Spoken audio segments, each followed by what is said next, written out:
Welcome to our April at home event. Today, our topic today is practice and pedagogy, decolonial approaches to dress and textile histories. And we do recognize that this is a very, this is a very short time that we have to talk about this. We can't obviously have lots and lots of speakers, but we have three very special speakers today who will bring up lots of important issues that I think that we can talk about. And I was going to do a brief introduction. I'm not going to talk for a long time. I'm just going to say a couple of things to kind of set the tone for today. And then I'm going to introduce our first speaker. So as we know, decolonization as a process, as a theory, as a history, as a contemporary event has been ongoing for some time now. Now, we do acknowledge, especially I do acknowledge from the perspective of host today, that the term decolonial or decolonization means a lot of different things to different people.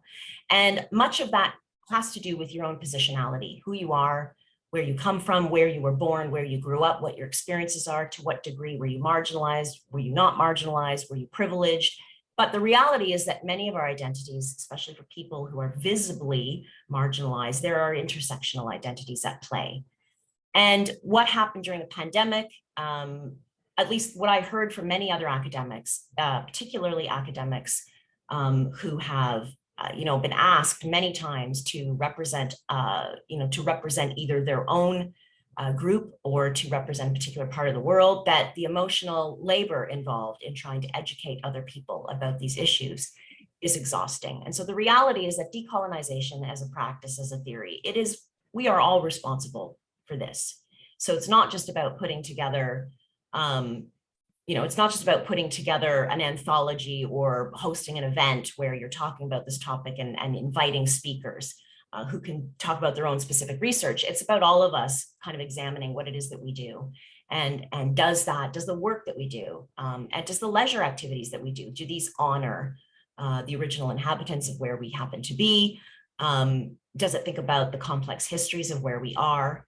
Does it think about the various either colonial forces and in terms of economic forces? Because we talk about decolonization as something that is post-colonial, but of course, even if colonial practices are not the way they were in, let's say, the 18th or the 19th centuries, there are still forms of colonization. There are still forms of power and oppression that have to do more with the way that economics work. And so I think the context of power and thinking about power relationships is one of those things that's really important.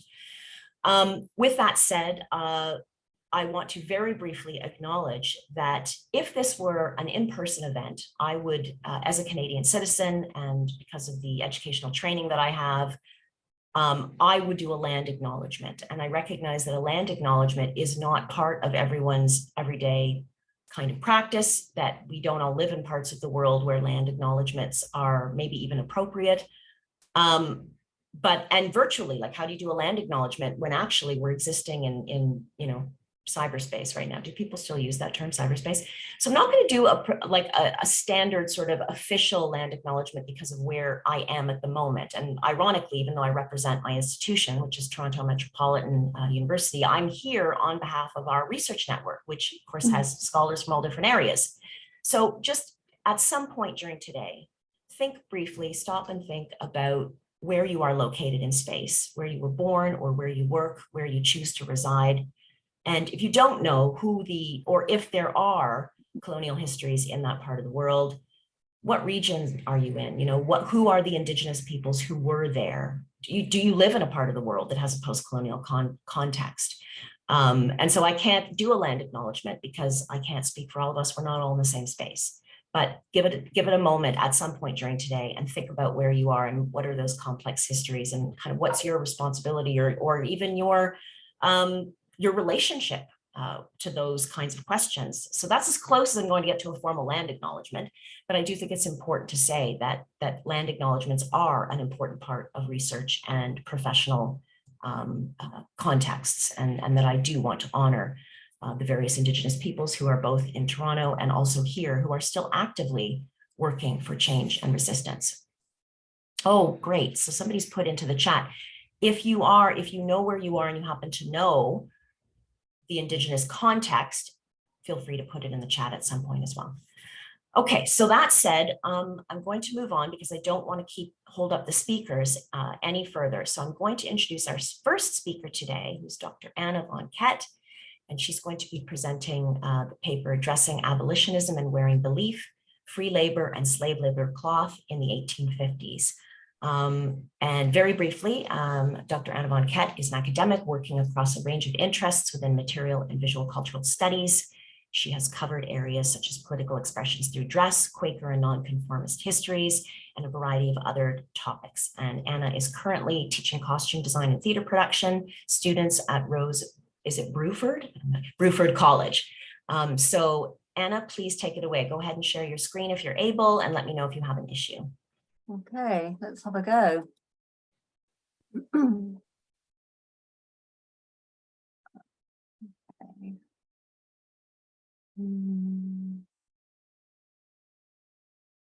How are we doing? Anything coming up yet? Yes, we can see it. Looks good. Okay, I'll make a start. So thank you for the lovely introduction, Kim. I hope I live up to your decolonizing recommendations and expectations. So this presentation has been a long time in the making. It derives from two papers I previously presented at the Costume Colloquium in 2018 and in 2019 at the annual conference of the Association of Art History. And I've actually written it up as a longer version for a forthcoming edited volume, which is coming out next year, Clothing the Enslaved in the 18th Century Atlantic World. And that's edited by Naomi Preston and Chris Evans and published by Boydell and Brewer, the publishers of the Passel Research Fund series, Textiles and Dress. So I've been thinking long and hard about these subjects, but to be honest with you, I am no clearer in my own mind. So I welcome any discussion or any pointers or any comments as to where I'm going with this and what it actually means, because I am not at all sure. So this presentation discusses how in the 1850s controversy around cotton cloth made by raw cotton grown on plantations by enslaved workers led consumers to boycott enslaved grown cotton and seek out cotton grown by free workers. Other goods such as rice and spices were also targeted, and this is part of the wider free produce movement, which is a little known but significant episode in abolitionism. Less well known in the Sugar Boycott of 1791, free labor cotton necessitated a complex supply chain. We all know how complicated cotton production is, linking British and American free produce associations with merchants, producers, and growers in many cotton growing regions of the world. Although the quantities involved were minuscule when compared to the mighty Anglo-American slave cotton industry, I do argue that this was an important instance of grassroots and anti-slavery activism. Sorry, I'm terribly nervous. I don't know why. I know this stuff so well. I think it's because I'm so passionate about it. It's all, the emotions almost choking me up. I'm so sorry. I'll try and calm down, calm down. It was important, and especially to women. So this takes us to Carlisle, a textile town in the north of England. I've been interested in and very much troubled by the possibility of a connection between abolitionists and the enslaved, made via symbolic meanings embedded in the cloth they wore. I'm still thinking through the possibility that abolitionist dress shows sympathy or sorrow at the condition of slavery, and also empathy with their lived experience, their ability to understand and share the feelings of one another. The research dates to my PhD when I studied Eleanor Stevens Clark, the Quaker wife of James, of Clark's shoemaking fame, and her hitherto little-known involvement in abolitionism. And the question I ask is, could her beloved frilled muslin cap, which I have met many times now, be made from free labor cotton? My story begins with small samples or patterns of heavyweight, boldly patterned and hand-woven gingham cloth. Dating to about 1853, they were sent by John Wingrave, the proprietor of the Cumberland Gingham Co-Operative in Carlisle, to Eleanor. Eleanor, a Quaker, was a passionate abolitionist who believed that the way to attack the root of the evil was to boycott its products and seek out ethical alternatives. The word gingham comes from the Malay gingang, meaning woven, checked or striped cloth, and it was known simply as check. It was very commonplace in the 1850s, made in vast quantities in factories. Generally, it was a humble cloth of the labouring and servant classes. Quakers also wore it, as the simple geometric designs chimed with their principles on plainness. Riding on the wave of popularity sparked by the publication of Uncle Tom's Cabin, between 1853 and 1858, Clark ran a little free labour cotton shop, more of a stall really, set up daily in the Temperance Hall in her village, stocked with a range of cotton cloth, haberdashery, and ready-made items. Things were sold at cost with no profit incentive to an interconnected group of female shoppers and the village sewing circle who made items for anti-slavery fairs. Sales recorded in the account book show that gingham was the second most popular cloth, typically sold in lengths of 6 yards, which we know is a dress length. A total of 371 yards were sold in thread counts of 1,000, 1,200 and 1,400, indicating it was heavy. Priced at between 3.5 and 8 pence a yard, it made it more costly than mainstream factory-made gingham, listed by the Workwoman's Guide at just 2 pence a yard, and advertised as suitable for economical clothing for the poor. Clark was supplied by Josiah Brown, a Quaker warehouseman in Manchester who acted as an agent for Wingrave and other free labour producers such as Crewdson. Wingrave produced pamphlets listing his stock and arguing passionately for ethical cloth. We do not know if a label or mark was used to identify the cloth. And this is really interesting to me. How do people know that it was what it was? You know, how is its ethical provenance, if you like, advertised? Brown does mention one, and the American academic Julie Holcomb has actually found a paper label that was used by the American Free Produce Association. But as far as I know, we haven't found one in this country yet. Whilst clients at the Philadelphia Free Produce store complained that Wingrave's cloth was too stiff and the patterns too large and too showy, there is no evidence that Clark and her customers felt the same. Indeed, Clark bought large quantities and dressed her family in it, here photographed by nephew John Aubrey in the garden of Netherley, the family home in Street. And the archive has identified the daughter, the Alfred Gillett Trust archive of the Clark family, has identified the daughters of Eleanor and James as dressed in free labour cotton cloth.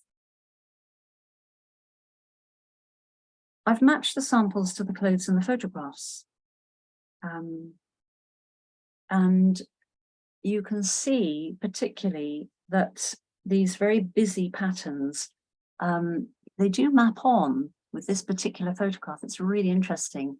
Anne, for example, and Frances are quite clearly dressed in a very similar, if not the same cloth.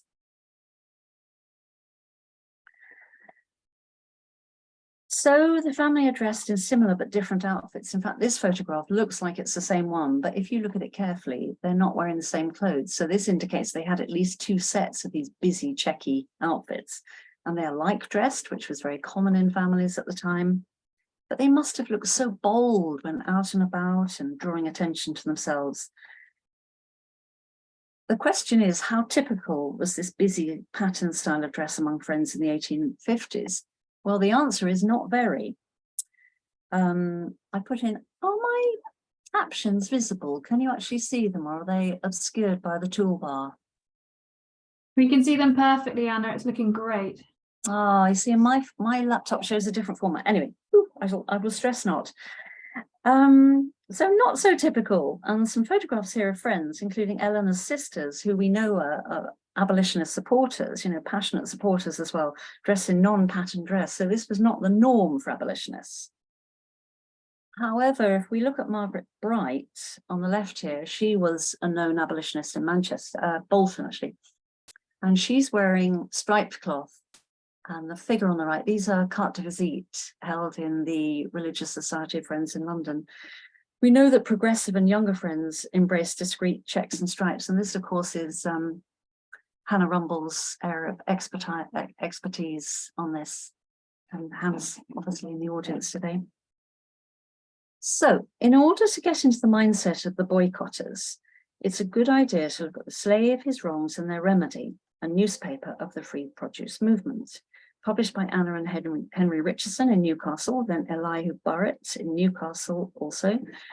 Between 1801 and 1858, the slave became the mouthpiece of the British free produce movement, and it was vital to harness and rally the motivations within the free produce community. The argument was a powerful one. Slavery is sustained by the purchase of its productions. If there were no consumers of slave products, there would be no slaves.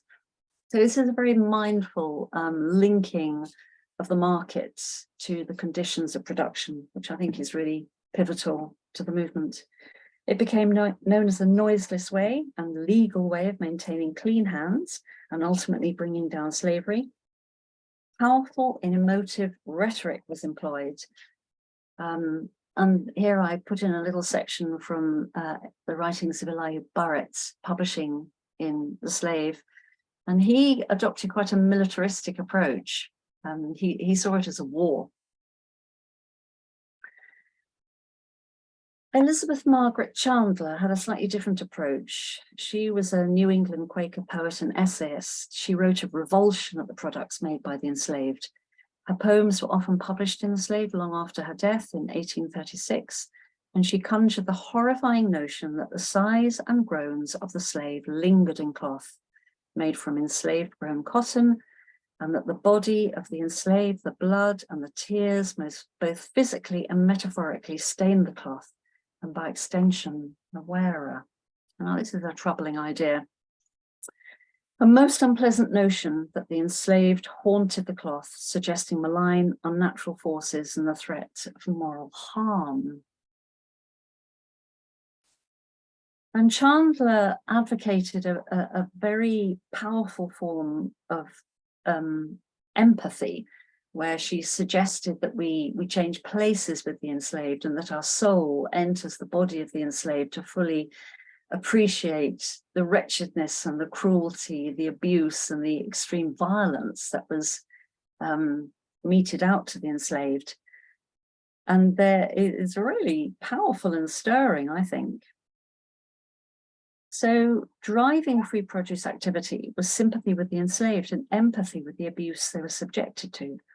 The slave repeatedly wrote of solidarity with brothers and sisters in bonds, often drawing parallels with Christ's suffering. This was very much of the abolitionist milieu of the 1850s.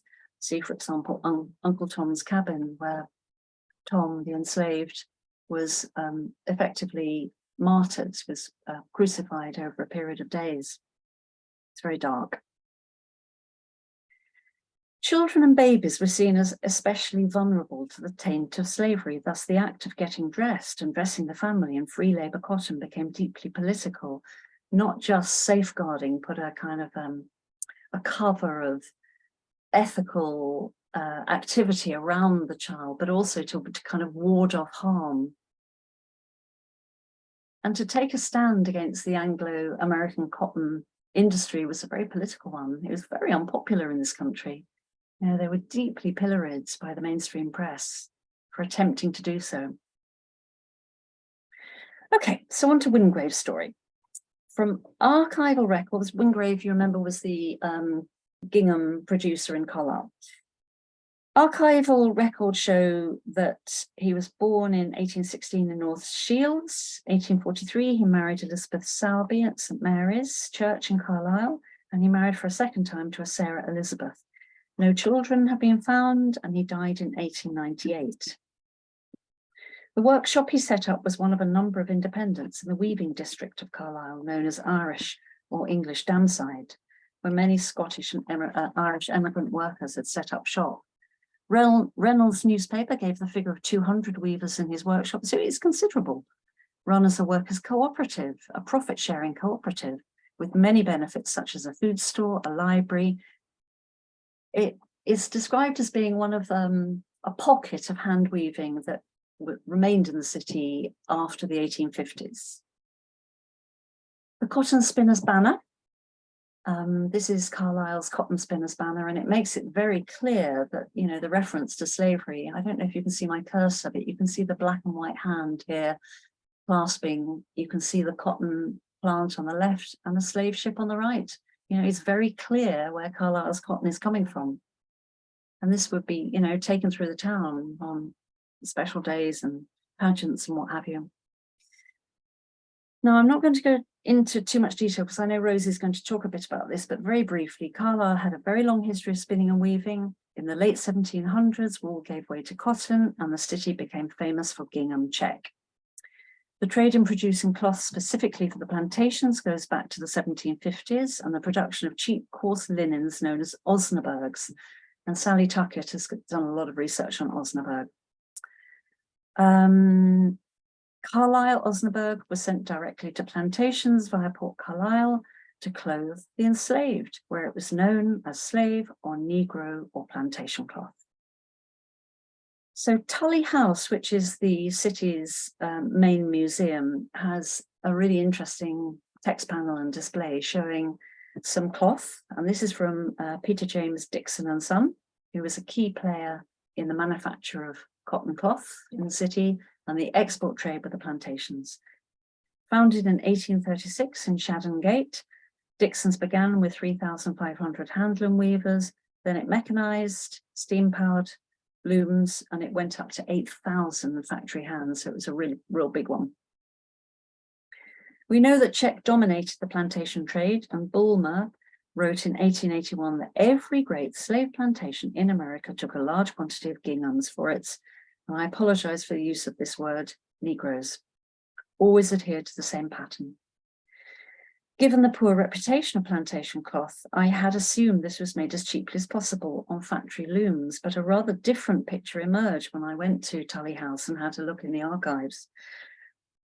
Some was also made on hand looms, for Dixon's kept on a workforce of some 3,000 outworker weavers. You know, even till the closing of the factory in the 1880s, when it went into liquidation, those outworkers were still integral to the production of this cloth. And I had no idea that this was possible. And the economic model was the Scottish or Irish emigrants each week came to Dixon's, collected yarn. They wove it up in their own homes, often children providing the labor, on looms that they had to rent from Dixon's at $1 a week. And this economic model made it actually almost impossible to be able to feed your family. It broke them.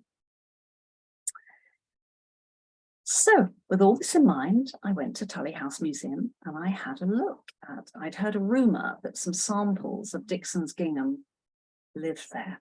And this is what I found. So that's the factory as you see it today, very tall chimney, famously tall.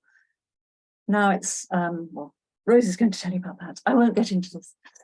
So this is what the cloth looks like. It's heavy.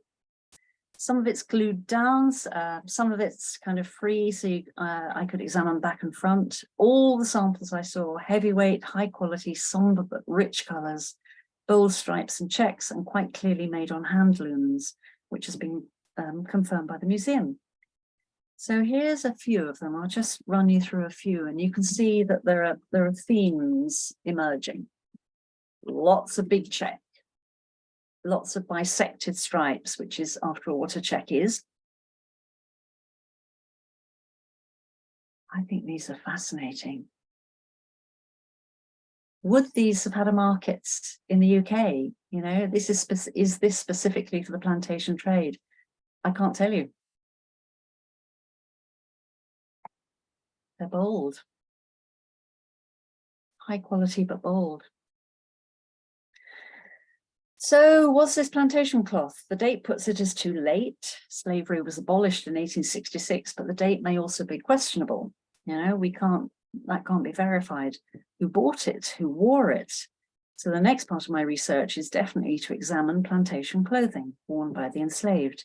And hopefully through examination of records, I'll be able to track the imports of Carlisle's checked cottons. So a substantial body of research has been carried out on the clothing worn by the enslaved on both sides of the Atlantic. There are plenty of academics working in this area. Importantly, Helen Bradley Foster finds evidence in the so-called slave narratives that she scrutinized, and these were oral testimonies that were laid down in the 1930s, that imported cloth, especially gingham, were loathed by the enslaved as being deeply symbolic of dehumanization and repression. And by contrast, homespun check and stripe, made by the enslaved themselves, was highly regarded, for it contributed to self-respect, identity, and agency. And it was cited as a source of cultural pride, particularly when dyestuffs were created from plants and berries, which were also indigenous to the lands from which these populations had been seized or snatched, I should say. There are examples of clothing worn by the enslaved, but you have to dig quite hard to find them. And I know that there are some in the Museum of the Confederacy, Civil War Museum. There are also items in the National Museum of African American Culture in Washington. And I have to go there. I have to visit these places. I can't the pandemic kind of got in the way and it kind of stalled this aspect of my research, but I will go. So to bring it to a conclusion, this paper has discussed the hand-loomed cotton gingham made in Carlisle, both abolitionist cloth and plantation trade cloth. My question is, what, if any, is the connection between them?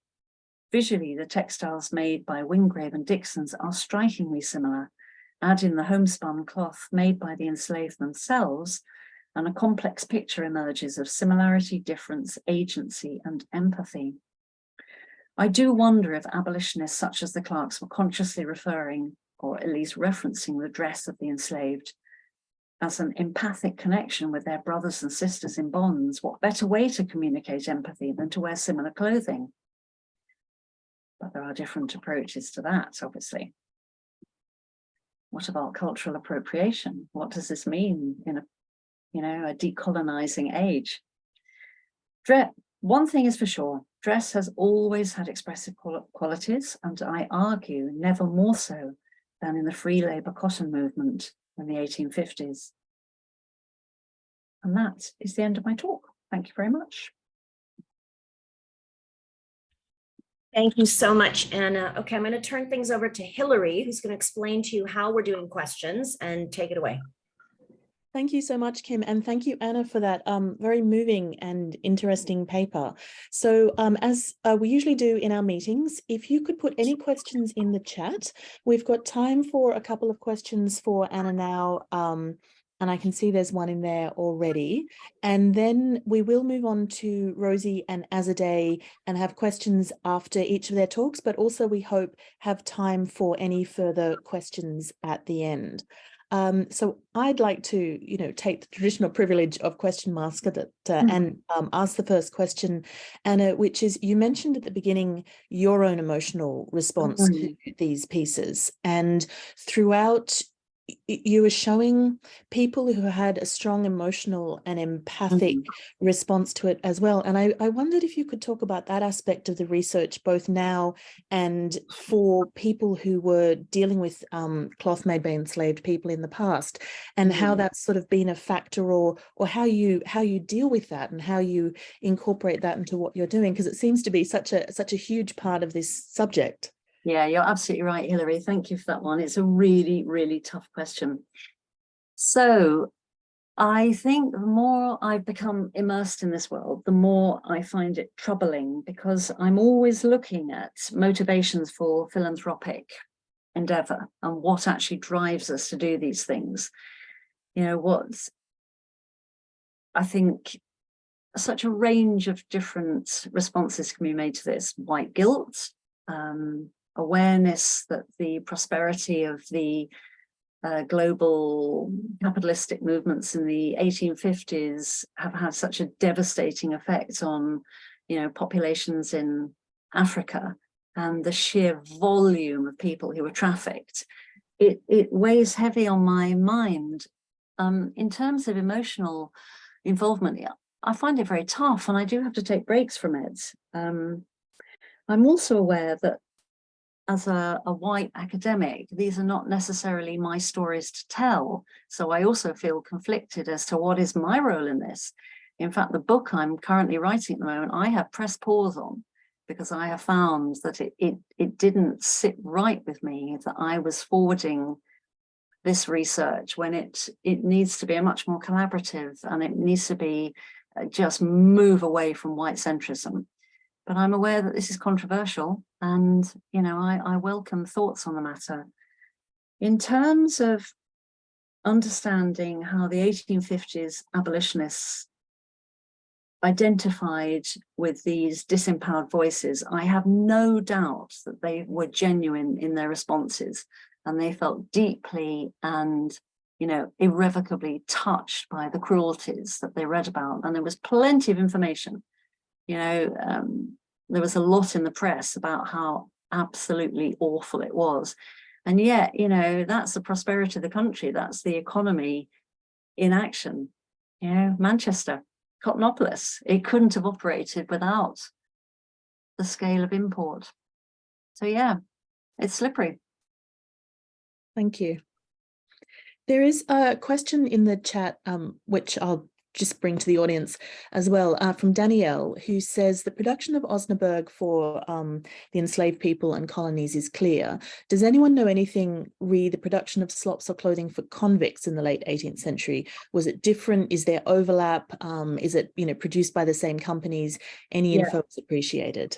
It is, and in fact it's emerging. And in fact we had an at home, I think it was this time last year, actually. I think it was last May, when we had speakers who talked about the trading cloth for clothing the new colonies and transportees.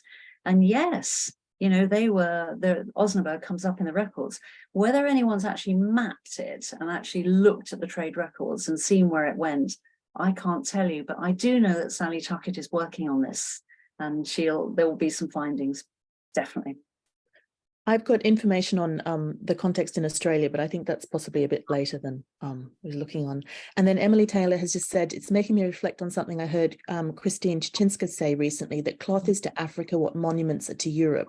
Wondering if there's something linked to this to consider about cultural values, materiality, and freedom to choose in relation to enslaved cloth or dress. Yeah, you're absolutely right, Emily. And in fact, John Picton wrote all those years ago that in Africa, a piece of cloth is never just a piece of cloth. It is about so much more. And I think it was actually through that kind of methodology that led me into this at the time when I was doing my MA in Brighton. I was taught by Lou Taylor, who has this very strong material culture approach. And she really trained us up to look at cloth as being a portal into people's expressions and desires and heritages and stories. It's about narratives. So maybe I'm misapplying that to the Carlisle cottons. I don't know, but I think it's resonant. And every time I look at those photographs of the Clark family, in their checky clothes, and every Quaker, I come from a Quaker family, and every time I show it to fellow friends and relatives, they say, what? They're wearing what? This maketh no sense. This is not what people were wearing in the 1850s. Wealthy people in this big check cotton. It's so odd. There's something going on here. Thank but you. What is it? I think we're going to have to move on to our next speaker now, but then we can follow up with more questions at the end. Thank for you. Anna. Thanks very much. Oh, that's me introducing the next speaker. Sorry, I forgot I was host for a second. Okay, so our next speaker is Rosie Galloway-Smith, and the paper she will be presenting is Tangled Threads, a piece on Carlisle's involvement in the slave trade, research, realization, and response. And very briefly, Rosie is based in Carlisle, Cumbria, and works as a teacher alongside pursuing her own art practice. She's completed an AMLIT in painting practice at Glasgow School of Art in 2018. She's been very busy doing a whole bunch of other things, which I'm going to skip over, and she can talk about more if she likes. And let's see, her biggest public commission to date was a piece for Blackwell, the Arts and Crafts House in 2021, based on the experiences of Cumbrians during COVID and comprised of a washing line of clothes. Interesting. Okay, go ahead, Rosie. Hi. Okay, I am very, very nervous here, so please be kind to me. Okay. Don't be nervous. I'm just going to share my screen and then start. Is that working yet? Yep. Okay. Okay, so First of all, I need to give a content warning. This art piece and the stories it makes reference to may be upsetting or triggering. The content includes themes of trauma, Carlisle's connection to the exploitation of enslaved people, and suicide. This piece of writing was written by Anti-Racist Cumbria for the piece when it was exhibited in Tully House Museum and Art Gallery. Tangled threads can be found everywhere. Fragments of our past construct, who we are, and are woven into the world we live in. Some of these histories we allow others to see, and we feel proud to wear. Some are like weights sewn into our clothes, sometimes even invisible to ourselves. We have reached a place where our shameful histories are forgotten, ignored, reduced, but historical trauma is still present. Anti-Racist Cumbria care about finding truth. Through their work, they aim to repair incomplete and biased narratives. Now is the time for acknowledgement, education, reflection, and change. The issues connected with this piece of artwork are harrowing, yet need to be acknowledged. Anti-Racist Cumbria welcomes these issues being brought into awareness. It's important they are handled with sensitivity, with careful language and consideration for who tells these stories, why they are told, and how. To learn more about the work of Anti-Racist Cumbria are doing, please visit their website, where you will also find the article, "The Slave Trade Was Hundreds of Years Ago. Why Does It Matter to Britain Today?"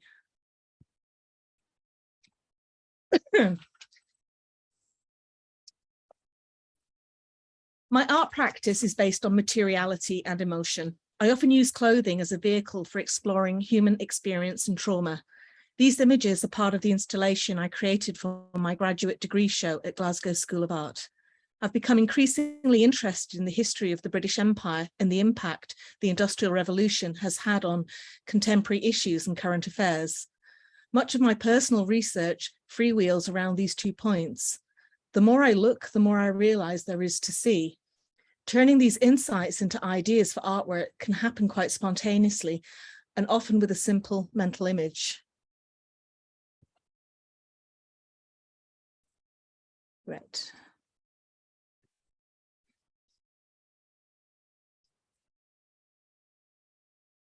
This piece was a reflection on the roots of fast fashion in the Victorian age, a dress made entirely from second-hand discarded clothes.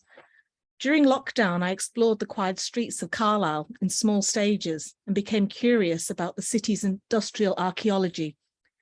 I would follow up trips out with searches online to find out more, and this is how I came across Carlisle's historical connection to the slave trade. And here are a few photographs I actually just took yesterday. So, on the Academia app, I stumbled across a paper, Industrial Archaeology of Carlisle by Karen Newman. In a paragraph referring to Shadden Mill, I came across the following statement. The company had run into financial problems by the 1870s, attributed by Bulmer to the abolition of slavery, and thus a drop in demand from the plantation owners for the material to clothe them. Dixon's chimney is an imposing structure that can be seen across the city. It belongs to Shadden Mill, run by the Dixon family, which was the largest cotton mill in England at one point, built in 1836 and powered by steam.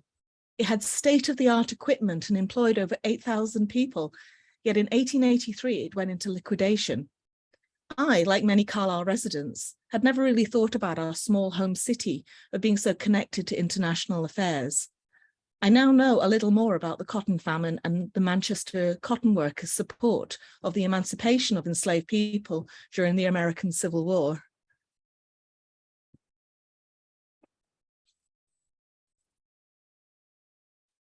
Art curators Harriet and Rob Fraser, known as Somewhere Nowhere, put out a call for commissions as part of the Artful Ways project they were hosting in the summer of 2021.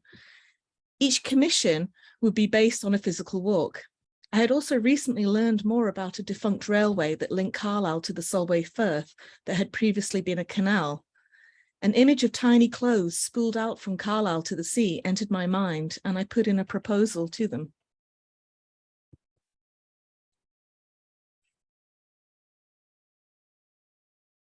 Upon being awarded one of the 4 commissions, I began deeper research, and this led me to the work of Vaughan Kett, who has studied the cloth made at the mill alongside research of Quaker free cloth made in streets nearby. I reached out to Anna via email and was grateful to receive images and information on the type of cloth made at the mill.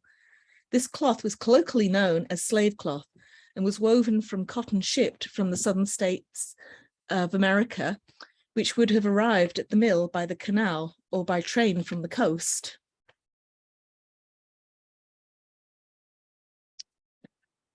Carlisle does not make much of its manufacturing history at present.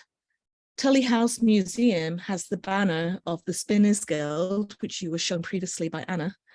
And so clearly the origins of the cotton and the destination of the cheaply woven cloth were widely known in the city.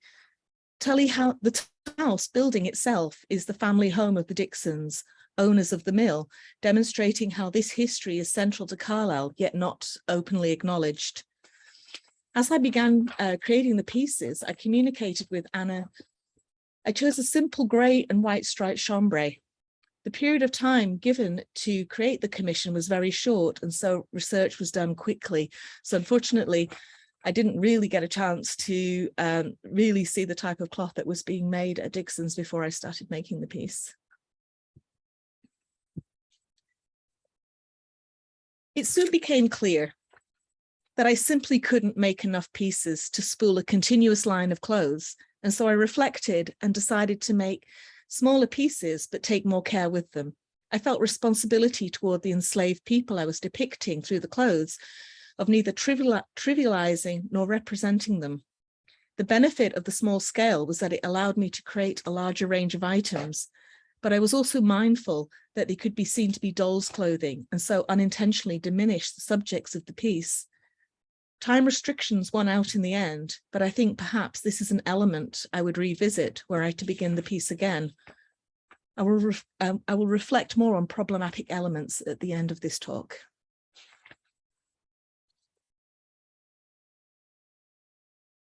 In my research, I looked at many photos of enslaved Black Americans and studied carefully what they were wearing. Even with only a plain and dull cloth to work with, they managed to bring individuality to their clothing, and I wanted to reflect that in the piece. I found a series of patterns that would likely to have been worn on the plantations in the 1860s, the period at which the mill was at its peak of production and wealth. Simple, outdated, utilitarian, yet some with small amounts of creative flair and individual use of the plain patterns. I worked at a scale of 1 to 6 and created vector files of patterns. In the end, I made 22 different garments.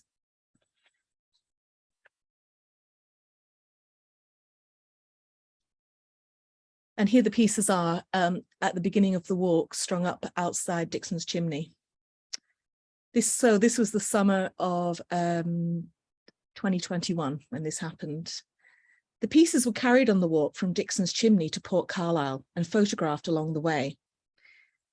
It was a hot, uncomfortable day, and I was accompanied by family and friends. The invitation to join the walk was made public on local networks, but in the end, it was a group of 6 of us. Dixon's chimney is also known for the more recent tragic death of Robert Philip Longcake in October 2019. Those who walked with me each suffered significant mental health issues and trauma, a definite sub-context to the piece. And you can see here in the maps that you've got the, so this is the route and the points at which I took photographs. And then that's pulled out a bit to see that it's just at the Solway Firth. And then up here, you can see like where Carlisle is, which is basically right on the border between England and Scotland.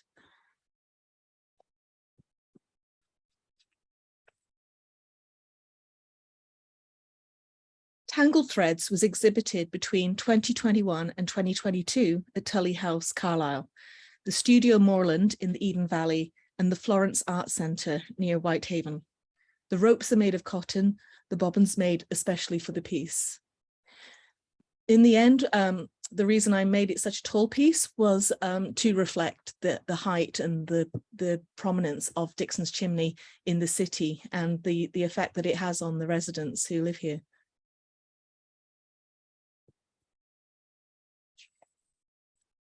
So now I'd like to talk about the response to the piece. The first and strongest response I received on the piece was before I completed it. As part of the commission, I shared my physical trek in a blog. Anti-Racist Cumbria saw this blog and were immediately concerned that the walk appeared to be a family jolly on a sunny day and did not reflect the trauma of the subject matter. We began liaising closely with them once it had been clarified that people of Caribbean descent had been invited to come on the walk and that it had been shared widely on artistic networks before taking place. It was an interesting time for me because it became clear that I needed to clarify my position in terms of most definitely not wanting to speak on behalf of enslaved people. There is a long-winded blog on the Artful Ways site where I discuss my growing awareness of the legacy of empire and colonialism through education experience.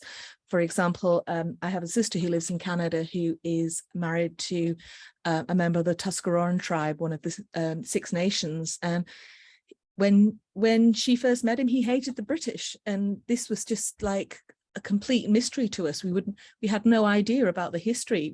It had just not been part of the story that we'd been told as children. As a white person, I can absolutely see how covering this subject matter is complex and challenging.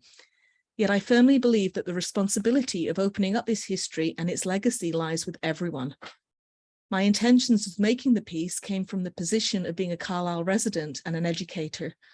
I wanted to raise awareness of this piece of history that connects Carlisle to the global legacy of enslavement.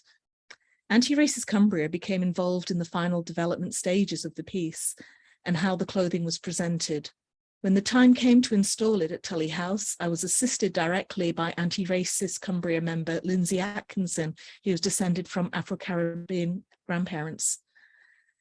Anti-Racist Cumbria directed us on putting trigger warnings on the piece, and I was happy to pass on further exploration of the subject matter to Lindsay.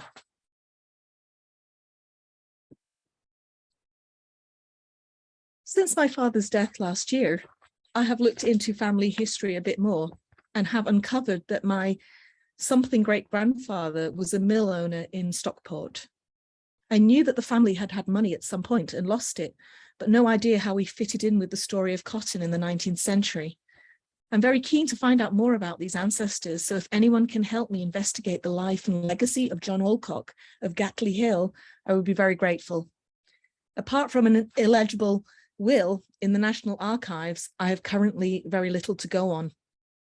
I recently read White Debt by Thomas Harding, and it was made clearer to me that we must all stand up and own our history and its consequences. I'm also keen to collaborate with historical researchers in creating responsive art installation pieces that can become part of an ongoing process of discovery and education about elements of our history we haven't yet shone a light on. Thank you very much. That was quite I hope you managed to hear all of that. That was quite a gallop through, I'm afraid. Thank you so much, Rosie. Sorry, go ahead, Hilary. No, that was great. As always, please put questions in the chat. As you were speaking, Rosie, I was really struck by a sense of mapping and connection, and the way your work was looking at multiple layers of history, but how they're very much still affecting and shaping the past, both in the built landscapes around you, but also I love that you made that connection with fast fashion, which was something that was I was thinking of in Anna's talk as well. And I wondered if you could reflect a bit on this kind of the legacy of say serious abuses of human rights in the past, but also how that's still going on today. Anna made a comment in the chat about stripes having a fascinating and horrifying history. You know, grey stripes have other resonances as well. And I wondered if you could reflect a bit on how you were finding that in your incredible sort of map making of the past into the future, or into the present. Okay. I think my mind has gone completely blank at the moment. I have to tell you. Totally understandable. Yeah, that happens. I mean, I don't know, maybe Anna's got something she wants to say about it, because she really fed me a lot of the information that I use. So I'm really interested to know what she thinks about the piece now that she's sort of seen a bit more of it. I am so excited by it, Rosie. I look at it and I think, my goodness, well, how powerful your realization is. You kind of do the stuff that I want to do, and you make it visible and make it real. It's really, you know what, I'm going to stop writing and I'm going to start making. Well, you see, like I'm very aware that that's probably why I stalled on that last question, is because I'm definitely more of an artist than a researcher. I get excited by other people's research, but I just don't have the same discipline. Well, let's do something together. Yes, I would love that. I also, I don't know if anybody, I mean, Carlisle has got such a strong textile history, and I recently came across, I don't know if anybody has heard of Stead McAlpin, the printers, textile printers. They very much involved in 19th century textiles. The famous fabric in Victoria and Albert's bedroom in the Isle of Wight, where it has like silhouettes of their faces in among the roses, that was actually created in Carlisle. They have an archive that is at present deeply neglected, and it's enormous. And I just wanted to put the word out there that if anybody is looking for an archive or something to really get their teeth into for a research project, can I recommend this archive? It's absolutely massive. And the other thing about Stead McAlpine is the environmental impact. I mean, they were responsible for basically poisoning a vast area of Carlisle. They made it unpleasant, and it must have just been a kind of hellish place when you think about it. You know, that low-lying kind of basin next to the river. It's well, I think we had a bit of so filthy, and the textile trade is so filthy and so enmeshed with profit and abuse and environmental abuse and abuses of human rights. It's you lift the lid and you realize what you're up against when you're researching it. Is it poetic justice then that the factory got flooded, you know, through climate change? In 2015. I love the idea of you both working together. Anna, you're saying going back to making, because I think something else that's coming through is what an embodied topic this is. That this is really about, you know, the feel of textiles, but also what people's bodies do, how trying to sort of, you know, project empathy into those bodies, thinking about, you know, how bodies are used and what happens when there's not the archives that are literate about text. So much of this is about feeling and sense. And so I think I'd love to see what you two do together in terms of exploring that that embodiment of this subject, because it's so powerful. Yeah, I love the materiality of cloth. I think, like, this is a new subject area for me. I've only really looked into it the last couple of years, and it's just like, it really is like pulling a thread. Every line that you follow with materiality and the significance of what the cloth is made from, even where like pattern designs come from, like chintz coming from India. It's so enmeshed in our colonial history, and there's a lot to uncover there. There's a lot to dig into, but I really need help from real life researchers.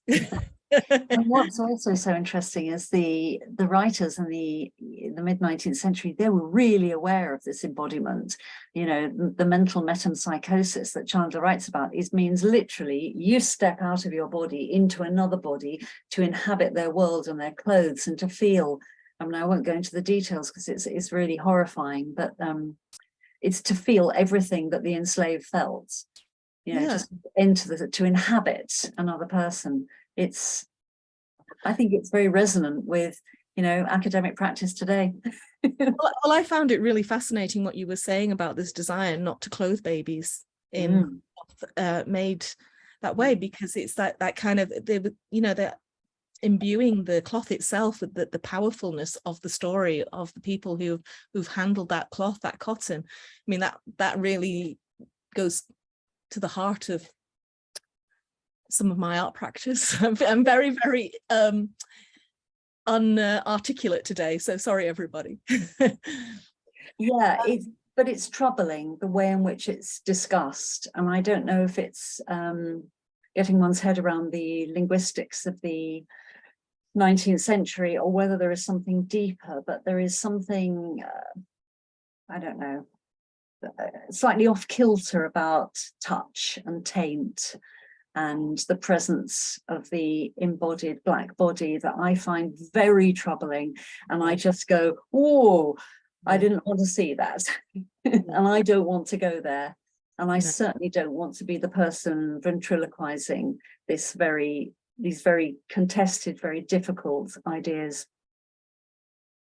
Well, go ahead, Hillary. I was going to say what you're going to say. I think I was just going to hand over to you to hand over to Azadeh. So I just want to make sure we have time. It's fascinating. We'll touch back on the embodiment issue, I'm sure. But I want to make sure we have time for the last speaker as well. So Azadeh, her paper today is called Decolonizing History, Transforming Educational Spaces Through Inclusivity and Practice-Based Pedagogy. So practice and making is obviously a big part of her work. And I'm gonna, how can I truncate this? Okay, so Azadeh Monzavi is an interdisciplinary artist and researcher. Her current doctoral research investigates intergenerational and transnational bonds between women, mediated through aesthetic and personal objects drawn from the related fields of textiles, craft, literature, and art. But I think today she's going to be talking a little bit more about her 19th century research, but we'll see. Go ahead, Azadeh.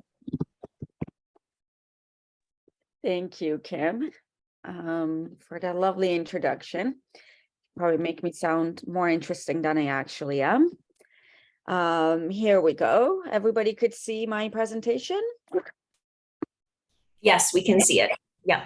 Great. Okay, so I want to thank everyone who's here today, but Kim, I understand you are you're traveling, so I had the land acknowledgement that TMU, Toronto Metropolitan University, official land acknowledgement part of my presentation to begin with. And so Toronto is the dish with one spoon territory.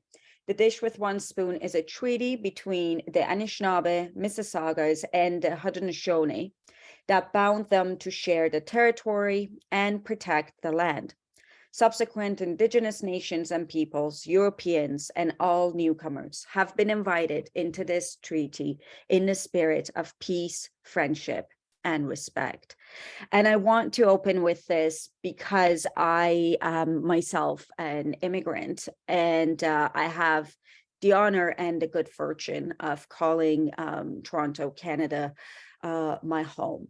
And that's something I don't take lightly because it really is the only place I've known as home. As a former refugee who fled my home country due to religious persecution, it's important where home is for me, and Canada is that.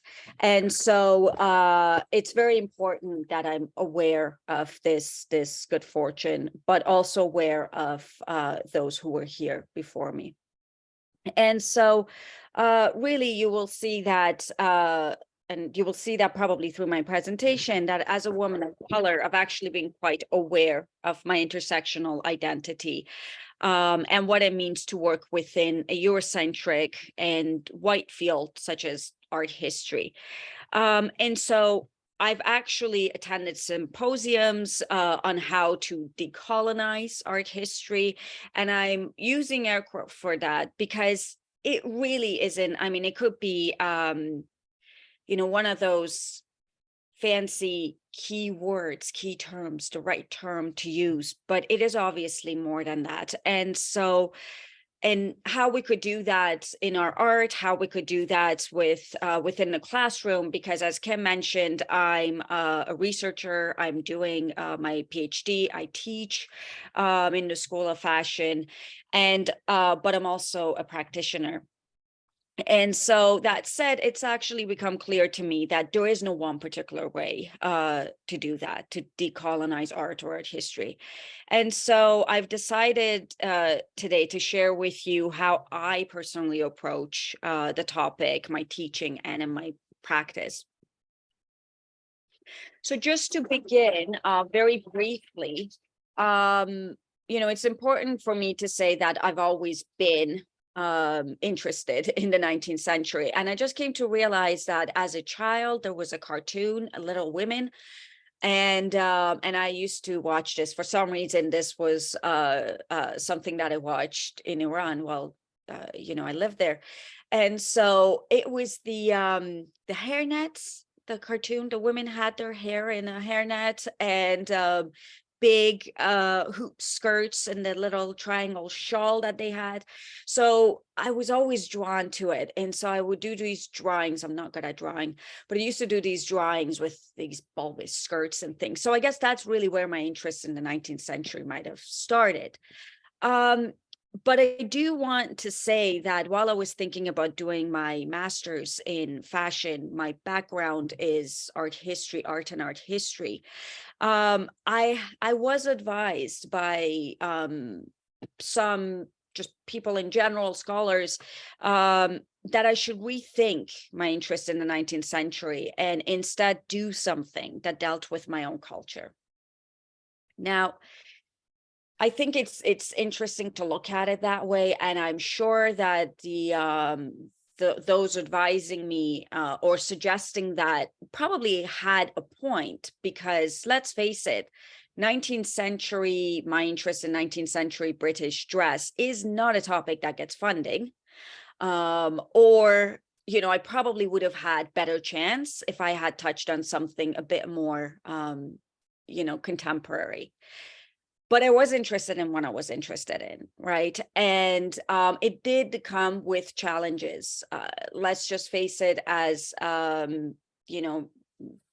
person of color to some extent, and someone who didn't really fit into the I'm going to archives and I'm going to research.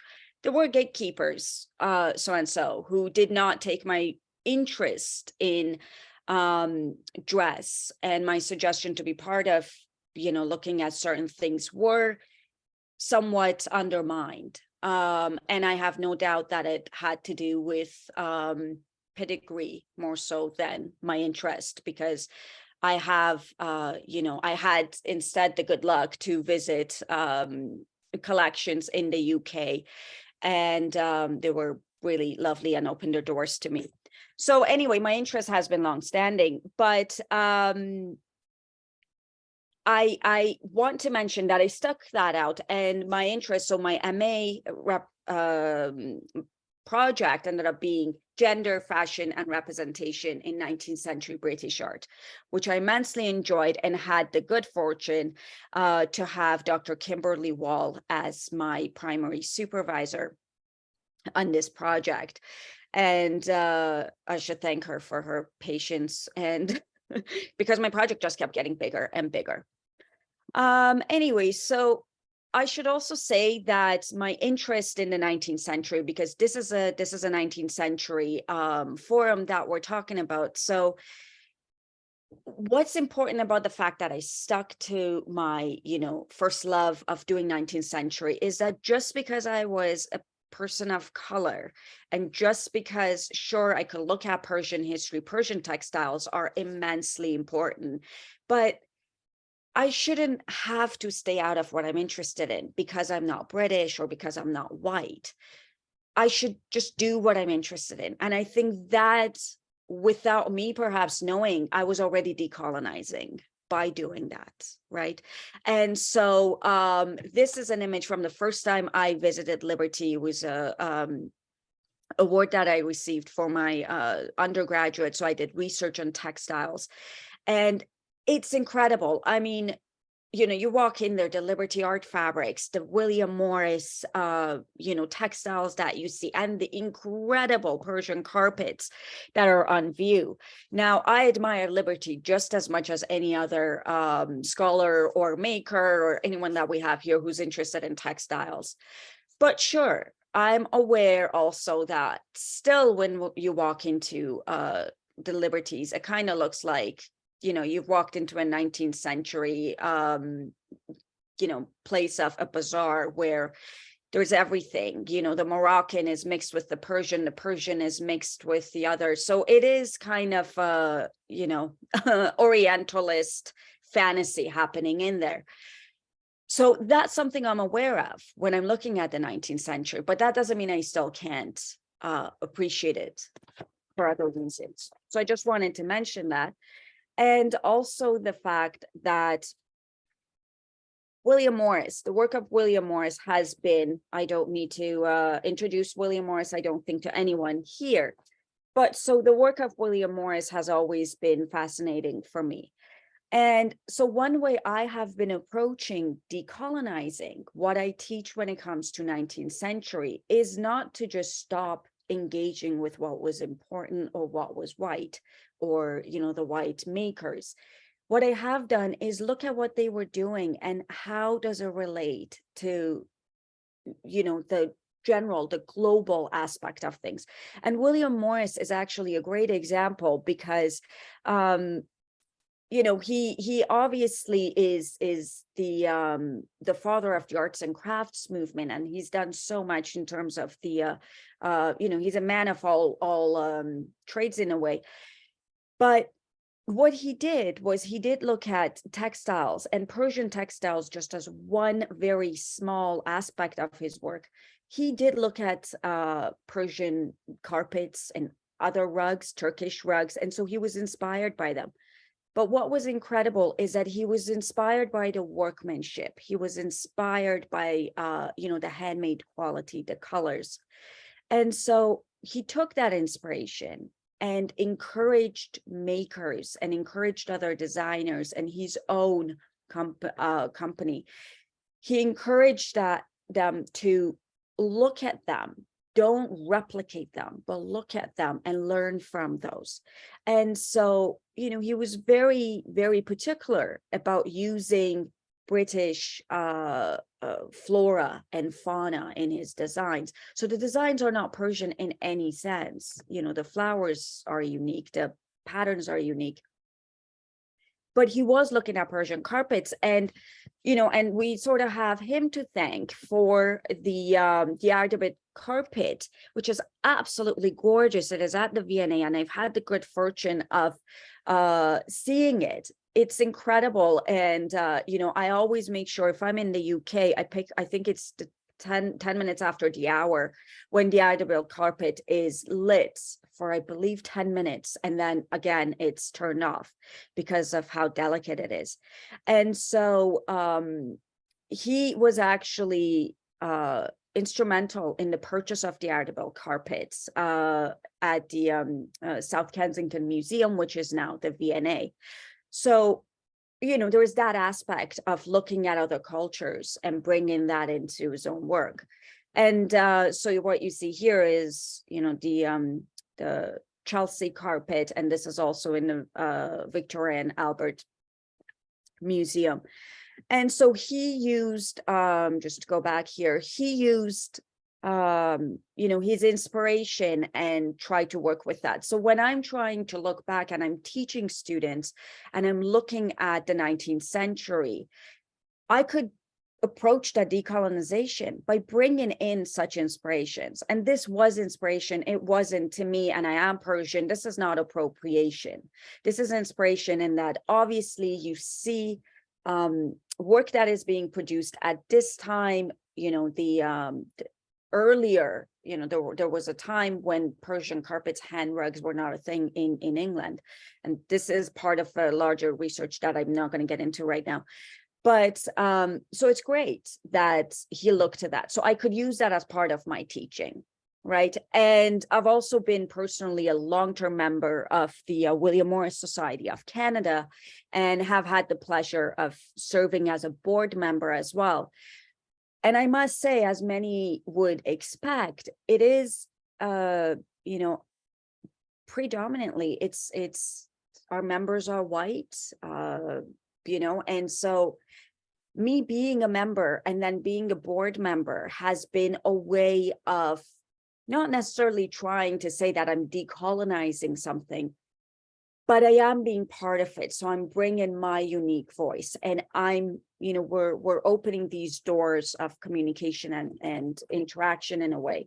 So I believe that that's more powerful and interesting than me just trying to dismiss something, because as a person of color, what does that have to do with me? I should be dealing with something else that's more radical, perhaps. And I must also say that we had the good fortune at the William Morris Society of Canada to have Dr. Lynn Halls speak at our very last for Morris's birthday on May Morris and embroidery. So thank you for that, Lynn. I believe you're in the audience. And so just to move on from here, I want to mention that then in my own work, I also create works. I engage with the works of especially women of color, scholars of color. And so this is one of my works that deals with the idea of the feminist killjoy by Sarah Ahmed. And so I have used this phrase that appears in Sarah Ahmed's book. The feminist killjoy appears here, and so I've included that here as one of my works for my PhD final project. And that's actually part of Living a Feminist Life, the book Living a Feminist Life. And so, you know, it's interesting, we are talking about today with the wonderful presentations on 19th century, you know, textiles and also looking at the slave trade. But I'm just including here my interest in quilts. And we usually look at quilting, and that's quite, you know, a big part of women making. And so, you know, we can see decolonization as a pattern, but we can't really ignore the patches that form that pattern, right? And so this is why I think it's important to acknowledge this tradition of reusing textiles, especially by women from the Gee's Bend, Alabama, who were descendants of enslaved women in the 19th century, who began making patchwork quilts, not in order to invent this new art form, but to answer a simple question, and that's how to keep warm by using what they actually had access to. And so this is, I included this here because Nettie Young was one of the most important makers of these quilts. And I say important because since they have actually become very valuable, and there are still women quilters today making quilts, but some of the earlier ones are in collections in the United States. And so I have been reusing my work. I generally, sustainability in a sense is important to me. And I mean that in a way that not as a big term, but the idea that there are so many materials, so many fabrics, so many things around, I don't really need to go and buy new material. I could buy things that are new to me in a way. So I usually listen to the research as part of my work, and sometimes that inspires me to do something. And so I came across this vintage quilt in a secondhand shop, in a charity shop. And so at the time I was listening to, sorry, that's my timer, so I should keep, you know, going faster. But, you know, the concept of education as an act of freedom. And that's what I think about Bell Hooks's idea of teaching to transgress, and education as that act of freedom where you get to do things differently in a way. And that for me is a part of decolonization and teaching and pedagogy. And so this is called a feminism invitation, and what it actually says, and I've taken these small patches and put them on the quilt that was already there. The quilts in the background was already done. I've just added the little pieces and the little beads that actually says, come closer and you will see feminism is for everybody. But the interesting thing is that if it's hanging, these little beads, you can't really read them. So you do physically need to get closer to the work to read the piece. And just briefly, this is called a period piece. And so it's repurposed like cotton bed sheets, secondhand crochet thread, and ribbons. And so I think it's fair to say that as historians and makers here interested in women's lives, we must have all wondered how they approach menstruation. And I know we've had scholars here 19th century sort of talking about what they may have done. And this is usually one of those questions that come up. And so this work here has many aspects, but being my interest in the 19th century also is that when I was creating this work, I was thinking about how women generally or historically have approached this idea of their periods and sanitation that involved household rags, turned up bed sheets, and makeshift sanitary pads, which you see here because it is literally made using a secondhand white cotton sheet, and the inside is wool or stuffing. And so it sort of engages with the different ways of women have dealt with periods, but it is also contemporary in the sense that it actually deals with period poverty.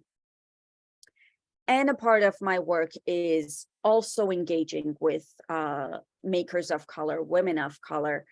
And Razia Waheed is an incredible weaver based in the UK. And so I had the good fortune of actually reading the introduction panel for her exhibition that is on Dancing in the Womb. So I would actually recommend, I believe it's still on until May 13th. So if you are in here, if you are able to, I would definitely suggest visiting and seeing that. It's actually on at the Craft Study Center in Farnham, UK.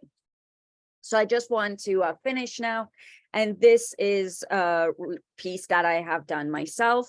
It's using secondhand textiles entirely, crochet threads, and as you could see there, rug canvas. And so I think I'll end here, but if anyone has any questions, I'll be more than happy to answer them. Thank you so much. Thank you so much, Azadeh. That was a really interesting and thoughtful reflection on, I think, a lot of themes that have come up in the previous two talks. And I was struck by the sense of, I loved your exploration of you know, yourself and William Morris, and thinking about those dialogues between it. And I got a sense of conversation from your presentation, but also the work that you're making, to be in conversation with something. And I wondered if that's kind of a way through colonization. I wondered what your sense of, as you say in the beginning, there's lots of approaches to this, but what techniques would you say you've found in your encounters with dress and textiles that promote decolonization or put those colonial power structures further to the side and invite other ways of engaging? Thank you. It's actually, you mentioned William Morris. The first time I visited the Walthamstow, the William Morris Gallery, I always had this book that had the acanthus leaves on it. And so when I visited, I have a picture sitting in the backyard, and it was my first time actually seeing the plant in real life. I was traveling with a friend, and I just sat there crying from happiness of having seen an acanthus plant. And my friend couldn't make sense why I was crying in this, garden. She's like, "Why are you crying?" And I'm like, "It's an acanthus plant." And she's like, "I don't understand why that would make you cry, but okay, she's in the sciences. This is all very, just makes no sense to her."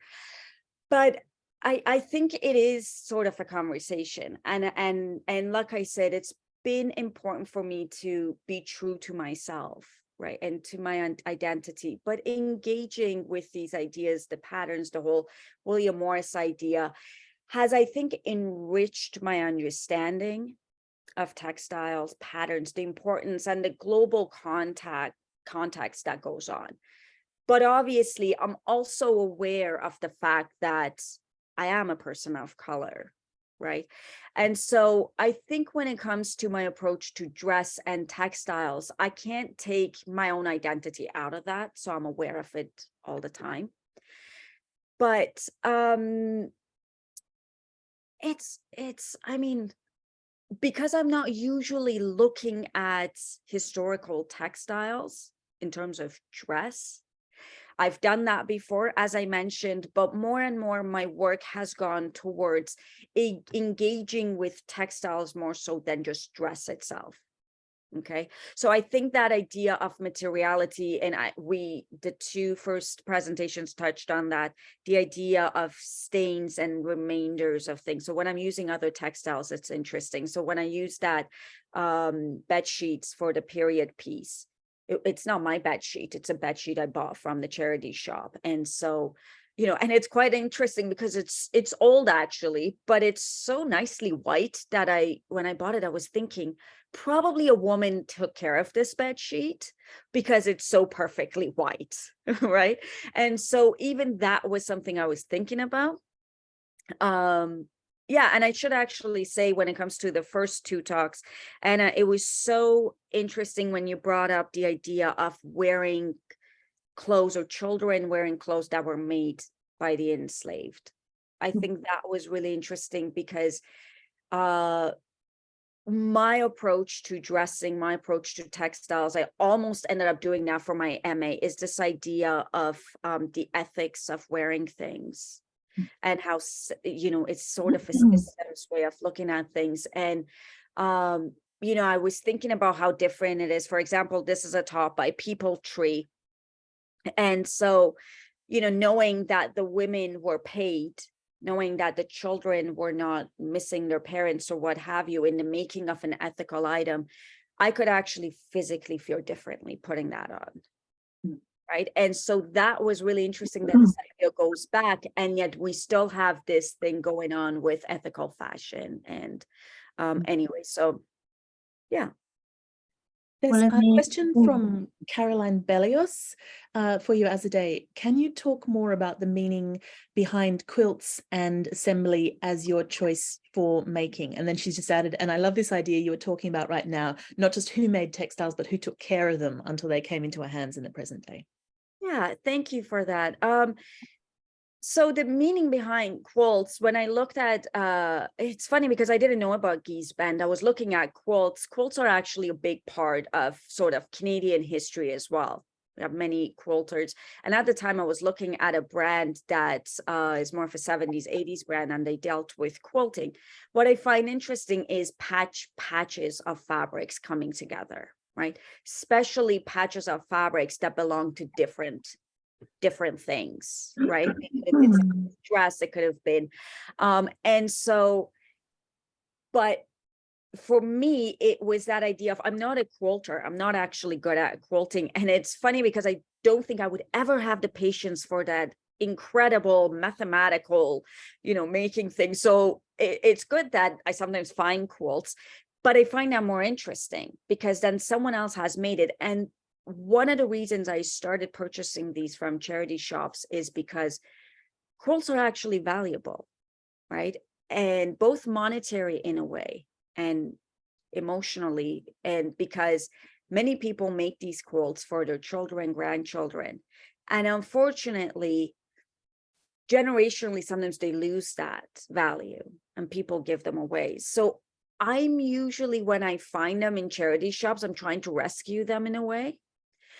And I sort of look at them as these incredible works of art that are now in a charity shop. So by taking them and adding something like the bell hooks one, this could show up in a wall of a museum. Now, all of a sudden, it's about me connecting with that other person's hand, other person's making. And now their work is up in a museum. So it's not just about my work, it's about somebody else's work as well, that now we're collaborating in a way. And that probably would have never made it because women's work has been marginalized. This has been seen as a hobby, as a craft, rather than, you know, something you put up on the wall. So that's kind of why I am fascinated by quilts. And yeah, I hope that answers your question. Thank you. Kim, how are we going on time? Well, we are close to the end. What I propose is that I put up the goodbye slide, which has all the contact information for our network. And then if people would like to keep chatting for a few minutes, but if you need to leave, I'll just share my screen and share that slide and people can just keep talking. I don't know. What do you think, Hillary? That sounds Does that great. sound good? All right. Yep.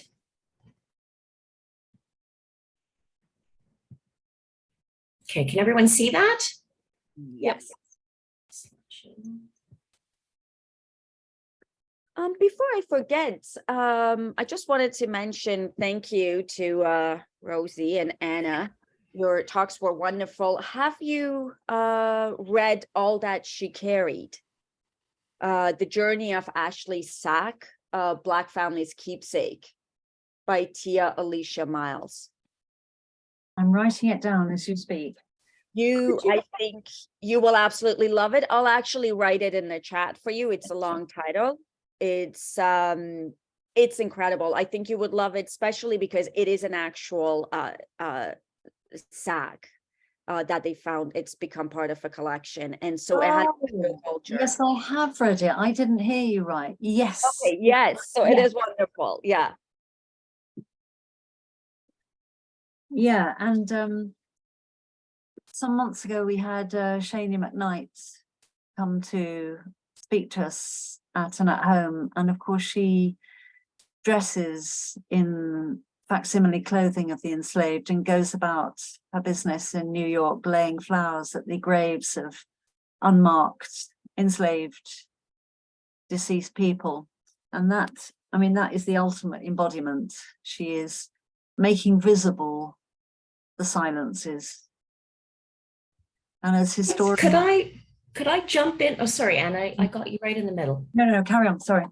Sorry, I get so excited about asking. I just thought of a question that I would like to pose to, see, to me, there's like there are a variety of approaches, right? To decolonizing spaces, to approaching pedagogy, to making work, to archiving, to researching. Obviously, there are many approaches, but there do seem to be two, similar to the way that feminist critique was kind of approached, 20, 30 years ago. There was this debate of, okay, well, even during the 70s, it was like, do we celebrate, women's art from the past, or do we unpack in a post-structuralist sense? Do we take apart society and look at cultural and look at the power structures and do it critically? And so there do seem to be these two strands of like, let's unearth these stories and tell all of these stories that have not been told and look at things from new perspectives and celebrate the hybridity of culture and try to be positive in a sense. And then there's this, as an educator, I need to simplify things for my students quite often. And then there's that other approach, which is to unpack things and to think critically. So I'm curious for the speakers today, obviously you've come to this from different perspectives, but as an instructor who quite often wonders, okay, how do I do justice to the history of design, for example? Do I just look at these power relationships and unpack these histories which may actually be triggering to certain students in my classroom who don't necessarily want to talk about the histories of their own families or the histories of families who, they may not actually have anything to do with a particular culture, but because of the way that they appear to other people, it's assumed that they're going to know about these histories, they're going to want to talk about these histories. So there's this notion of like, well, how do you educate without alienating? And that includes not just the white privileged students who don't necessarily want to, it includes people who have been underrepresented historically, who also may not want to talk about that particular history because they want to focus on, and we get this a lot in fashion. We have these students who they want to focus on making things in the here and now and branding, and they don't necessarily want to unearth. So it's very tricky, particularly in a contemporary context. I'm not sure what my question is, but Rosie, you've got your hand up. Thank you. No, just what you were talking about there. So my sister, she lives in Nova Scotia. When I made my red dress, she introduced me to the red dress campaign for Indigenous women in Canada, and it was so powerful. Just a simple thing of a red dress representing every woman, every murder that has happened that has not been. It's like these these are not historical issues, these are contemporary issues that Indigenous people are facing. And my nieces and nephews are half Indigenous, and my niece River, she looks really native, and my sister worries for her. You know, she worries that's of the impact that's going to have on her, you know, in terms of being prejudiced against. And but the other thing I wanted to talk about, I think Anna was talking about, was you know, with regards to the slave cloth, it is very much was a uniform as well, wasn't it, in the southern states? And a priority of escaping slaves was to ditch it, to get rid of it as fast as possible, because that very clothing that we've been talking about, like convict clothing, just map them out as definitely not like free men and women. And, you know, one of the very first steps of the Underground Railroad was getting a change of clothes. So the parents aware. I think the issue of standardized clothing was, you know, very much part of the dehumanization and individualization of the individual enslaved. But I feel very conflicted and confused about that, because actual accounts don't always back this up. So there is a sense that everybody was issued sort of standard issue clothing on the plantation, but it's not actually borne out. And this is something that came out in a podcast I did with Sally Tuckett. And she's found that the records show that there was far more kind of local variety and individualization than we could possibly imagine, and that we've been rather led down a misleading rabbit hole by the runaway slave adverts, which, because of typography, had a set of sort of stock images that were selected and dropped in. It's a bit like us cut and pasting in. And they in no way referred to the actual physicality of the runaway enslaved person. So I think there's a lot of work to be done on how the clothing got into the plantations and how it was taken up and how it was imposed. I really do. I don't think we're there yet. Yeah. I mean, it's fascinating. It's like I said, you know, just the more you look, the more you see, the more you uncover, and everything that you uncover, it changes the story as you go along. Oh yeah, I can see in the chat. Thank you, Veronica. I think Danielle has thank you for seeing that. It's really interesting to see the artwork too, because I currently do have a patchwork project. I repurpose lots of stuff, and there's a whole other side too, like you know, my grandma was born in 1934. So she got, I just inherited a whole lot of bedclothes actually from her marriage trousseau. Oh, wow. So, but it does get you thinking about history. In my case, also German history, but I'm also half Australian. So while being white, I straddle very different sides of identity as well. You know, and it's sort of hidden because I am white. I know about the privilege, but it also means that overtly people don't see much of a difference while it's there. And I think for people like natives, passing as white, if they don't claim their identity visually or orally, I imagine it is just a little bit similar, not the same, but there are some similar issues. Anyway, just to say that, so my approach, if we talk about materiality, is a very material one, to actually touch this stuff, to feel the difference. And this talk about patchwork got me thinking about late 18th century banyans. This is the time period that I'm more well versed in, right? And some of them were actually patchwork. So you've got this oriental item of clothing that was sort of basically used as a dressing gown at home. You know, it was half dress, house gown, and you have all these materials flowing into it there, all those little bits and pieces of family history that get repurposed there. And thinking about material approaches, especially with students in mind that, you know, might not want to engage. Maybe one way to do that, this is just me thinking out loud, is to engage on this material level And we talked about empathy before and feeling things, you know, actually feeling the fabric, feeling the history, and sort of going about it with on a more instinctual level. And this is difficult in a scientific realm because that's where we want to objectify things, or at least come up with a certain amount of intersubjectivity. But maybe the approach to things has to be, well, a bit more like what Rosie has done, for instance, and to engage with that and to consider oneself as part of a history, even if we don't live in a history. Mhm. As I said, just thinking out loud that maybe the academic approach has to change here or there to be able to engage with each other and decolonialize. I cannot undo that I'm born in Australia, you know. I can't just retreat. There's nowhere else for people to go that don't have any other citizenship. So you sort of have to figure out how to live on Indigenous people's treasured lands. And since I've lived a lot of my life in Germany, I don't even know how to do that, although I'm not sure Australians know how to do that either. And I'm not sure there is a right way to do that. I think we're all, those of us who are in that position, have to think a lot about it. But anyway, Robin, you had your hand up, and then yeah, so maybe, you know, this on the I was ground just- interaction is something sorry. that we need. Oh, sorry. Bit of a monologue here, but it's been something that's really been on my mind a bit, and hearing these talks has sort of brought it together a bit more for me. So thank you.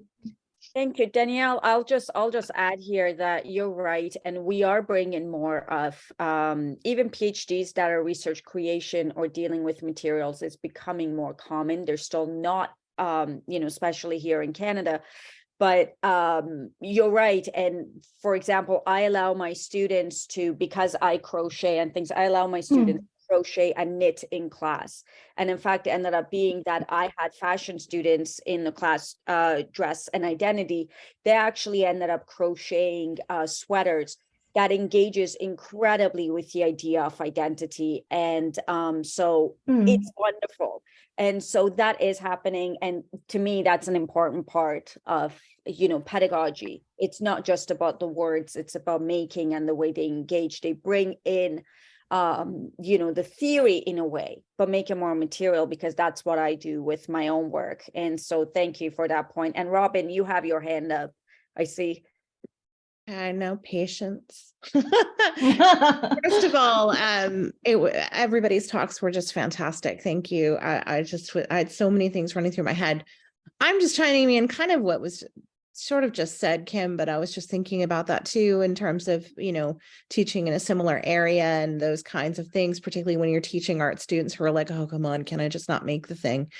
But I do think the way in, and you probably already know this anyway, is through current debates on sustainability and fast fashion, because exactly the work that we've seen here today, that these issues around race and et cetera, and colonialism are absolutely still the same contemporary problem.